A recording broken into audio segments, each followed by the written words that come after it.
بسم اللہ الرحمن الرحیم نحمدہ و نصلی علی رسولہ الکریم اما بعد السلام علیکم ورحمۃ اللہ وبرکاتہ۔ آج ہم بات کریں گے کہ خواب کے اندر عید یا عید کا دن دیکھنا کیسا ہے۔ علامہ ابن سیرین رحمۃ اللہ علیہ نے خواب میں عید دیکھنے کی تقریباً 6 مختلف صورتیں بیان کی ہیں، ہر صورت کی الگ الگ تعبیر بیان کی ہے۔ مثلا خواب میں عید الاضحیٰ دیکھنا، خواب میں عید الفطر دیکھنا، خواب میں عید کا کھانا کھانا، عید کا فطرانہ دینا، خواب میں عید کا میلہ دیکھنا اور خواب کے اندر عید کی نماز دیکھنا یا پڑھنا وغیرہ۔ اگر آپ بھی ان صورتوں میں سے کسی صورت کی یا ان کے ساتھ ملتی جلتی کسی اور صورت کی تعبیر جاننا چاہتے ہیں تو اس ویڈیو کو آخر تک ضرور دیکھیں۔ اگر کوئی شخص خواب کے اندر عید الاضحیٰ کا دن دیکھتا ہے تو اس کی تعبیر یہ ہے کہ یہ خواب دیکھنے والا شخص عقل مند دوست پائے گا، اس شخص کو مسرت اور خوشی حاصل ہوگی۔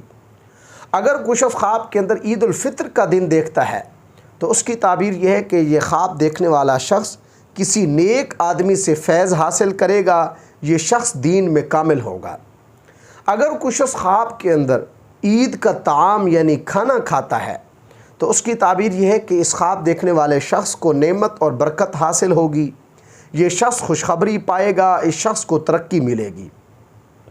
اگر کوئی شخص خواب کے اندر عید کا فطرانہ ادا کرتا ہے تو اس کی تعبیر یہ ہے کہ یہ خواب دیکھنے والا شخص اگر قید میں ہے تو رہائی پائے گا، مقروض ہے تو قرض ادا ہوگا۔ اگر کوئی شخص خواب کے اندر عید کا میلہ دیکھتا ہے تو اس کی تعبیر یہ ہے کہ خواب کے اندر میلہ دیکھنا خوشی کا باعث ہے، یہ خواب دیکھنے والا شخص عیش و عشرت میں زندگی گزارے گا، اس شخص کے ہاں بیٹا پیدا ہوگا۔